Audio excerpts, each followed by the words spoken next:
Dan grupnya enak deng. Yalah guys, wis rekam iki 40 menit. Jancuk paten ana cok wis sejam. Gendeng arek. Gak ketok gendeng.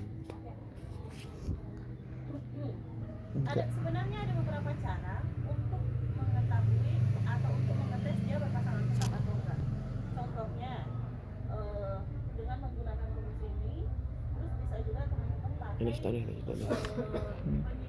preposisi. Misalnya yang di rambut yang panjang, ketika dia bisa diberikan preposisi di antaranya, makanya nggak berpasangan tetap. Tapi kalau rumah yang sakit, kan nggak make sense kan, artinya dia berpasangan tetap. Kalau bisa dia disisipin preposisi di tengahnya, artinya dia tidak berpasangan tetap.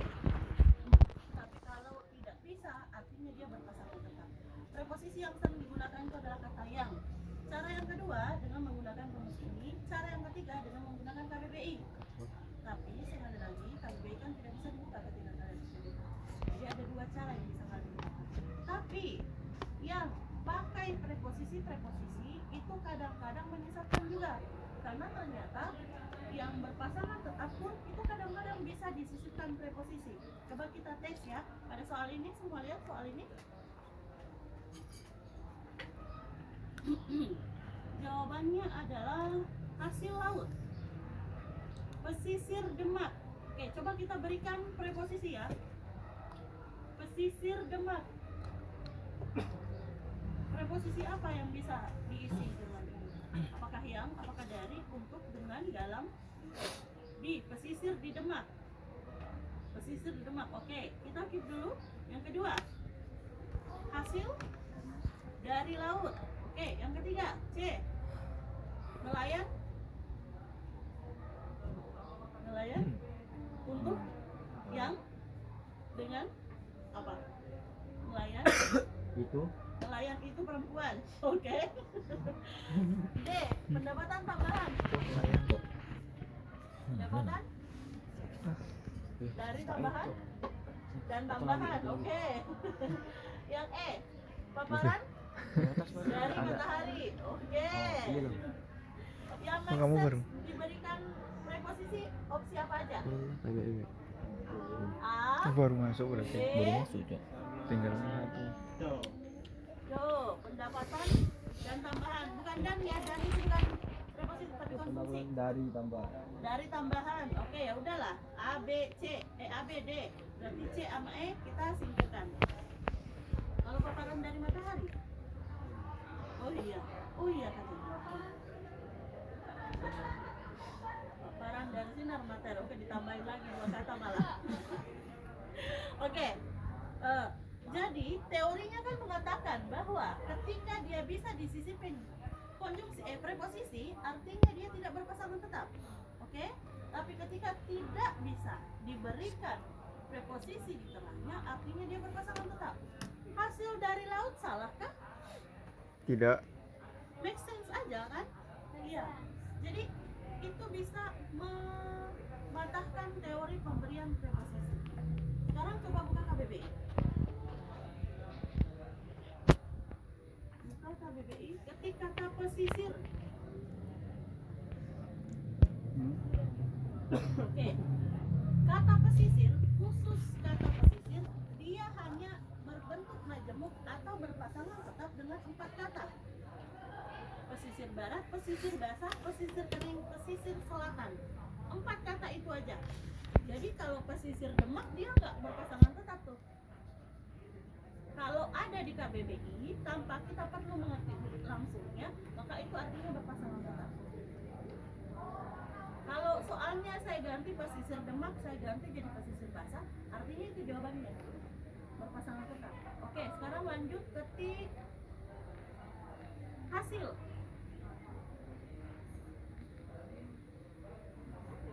Hasil laut. Ada nggak? Ada. Makanya dia berpasangan tetap. Ketik lagi. Nelayan. Ada nggak nelayan perempuan? Berarti dia nggak berpasangan tetap. Ketik lagi. Pendapatan.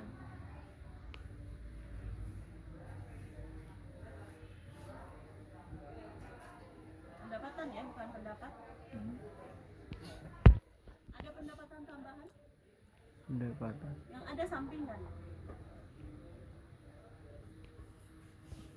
Tambahan ada nggak? Enggak ada. Tidak ada. Makanya dia nggak berpasangan tetap. Yang paling pasti untuk menentukan berpasangan tetap atau enggak itu KBBI. Tapi sekali lagi kalian kan nggak boleh ya melihat KBBI. Jadi boleh dengan pakai rumus ini atau insting kalian kalau udah tajam. Kalau udah tajam. Kalau masih tumpul-tumpul pakailah rumus ini. Pokoknya kalau ada makna lainnya berarti dia berpasangan tetap tuh. Tes soal kedua. Jangan buka KBBI dulu ya. Kalian kerjakan dulu. Ingin cara pintas baik. Udah masuk grup belum? Udah. Kenapa kamu nengok-nengok temenmu? Tengok HP-mu sendiri.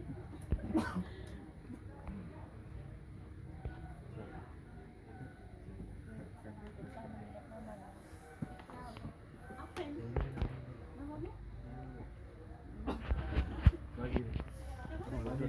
Fadil. Panggil saya Fadil. Fadil, ya panggil saya Fadil.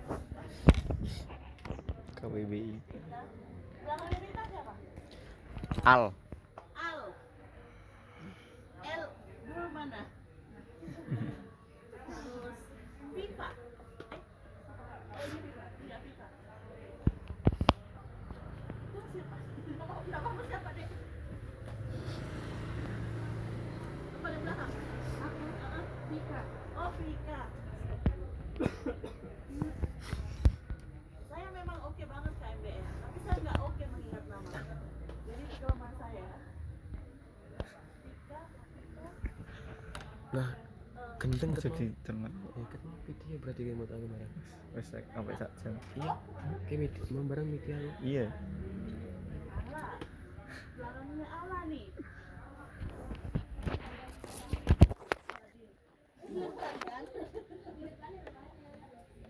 Salah.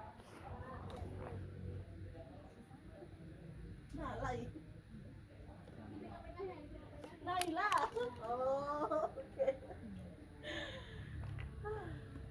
Terima kasih. Sampingnya Vika. Mariska. Kak. Mariska. Mariska. Depannya Mariska. Iza. Iza. Nama present semua siapa nih? Dari mana datangnya? Iza itu. Chelsea?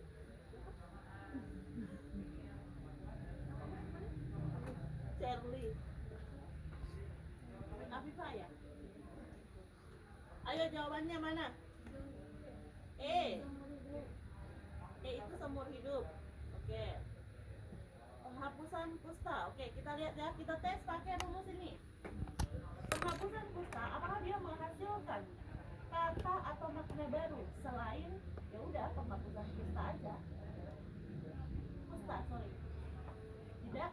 Kalau situasi kusta, kalau ada kasus baru, Kasus baru apakah punya arti lain?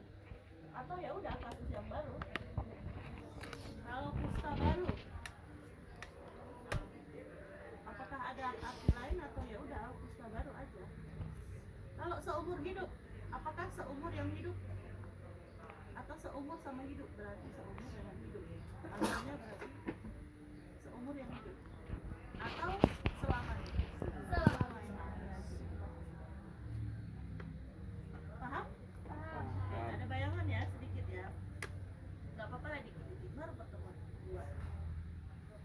Oke, lanjut ke yang poin E masih di halaman 12. Ada gabungan kata padu ditulis serangkai. Teman-teman tolong tandai kata-kata yang sering muncul di soal. Singkai lo. Ada kacamata, kasat mata, tandain pulpenku mana? Fadil. Yang mana lah? Nah, yang mana? Ini loh. No, yang poin E. Hah? Poin E. Yang nomor 4 poin E. Bentuk bajumu itu ya? Iya, gabungan kata padu ditulis serangkai. Lihat nggak? Iya. Oke. Yang baris pertama itu ada kacamata.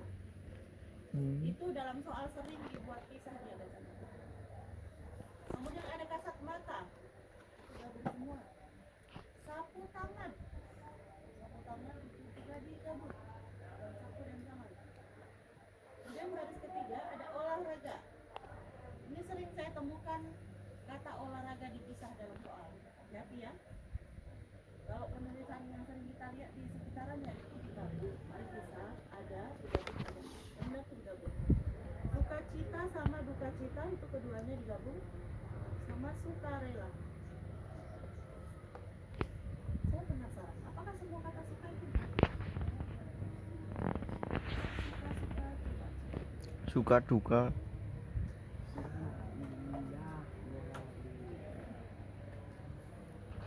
Sukacita, duka cita, sukarela. Tapi suka duka itu bisa ya?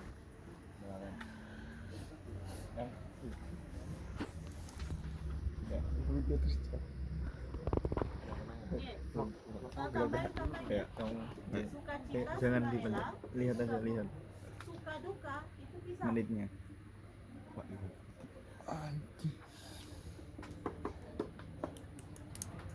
Itu 53 menit. Enggak kan?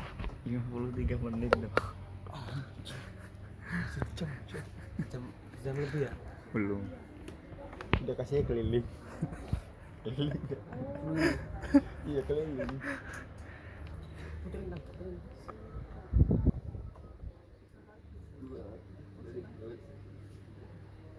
Oke.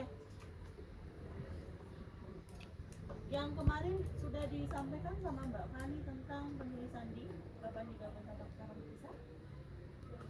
Oke. Ayo, kapan digabung kapan dipisah? Dipisah kalau ada nama tempat. Menunjukkan tempat. Misalnya di ruang kelas. Itu nama tempat ya. Kalau di atas. Iya apa ini? Digabung, dipisah. Oke, gini. Ketika itu menunjukkan sebuah tempat atau lokasi atau waktu, maka dia pisah. Ya, jadi tempat atau waktu, maka dia pisah. Di hatimu. Digabung. Kasihan ya, pisah mulu. Oke. Di belakangmu. Dilihat. Digabung. Ketika dia menunjukkan aktivitas, maka digabung. Di balik. Gabung. Nah, di balik ini yang mana? Gabung. Bisa keduanya. Hah? Di balik kamarmu. Meja itu dibalik. Digabung. Nah, kan? Jadi lihat kalimat. Oke, jadi beberapa kata itu kita harus melihat konteksnya. Tidak sama dengan kalau kita bilang di pagi hari itu nggak ada konteksnya, dia bisa jadi verba atau aktivitas. Jadi kalau dibalik kita sama sekali. Oke, di mana? Pisah. Di mana, kemana, dari mana, yang mana, itu semua dipisah. Jangan lagi menulis di mana digabung. Oke, biasa chat tuh kayak gitu. Di mana, kemana, yang mana, itu semua dipisah. Iya, oh, oke. Itu respon yang sering saya dapat ketika mengajar KMM. Oh, itu ya Mbak. Ya udah biasa. Oke. Ada lagi yang pengen kalian tanyakan? Sisa halaman 13-14. Ada yang tidak kalian pahami? Atau udah dipahami semua? Nggak usah Mbak dijelasin, aku udah ngantuk, udah paham semua. Ayo dong, bersuara kayak gitu dong. Aku menunggu nih. Aku udah paham.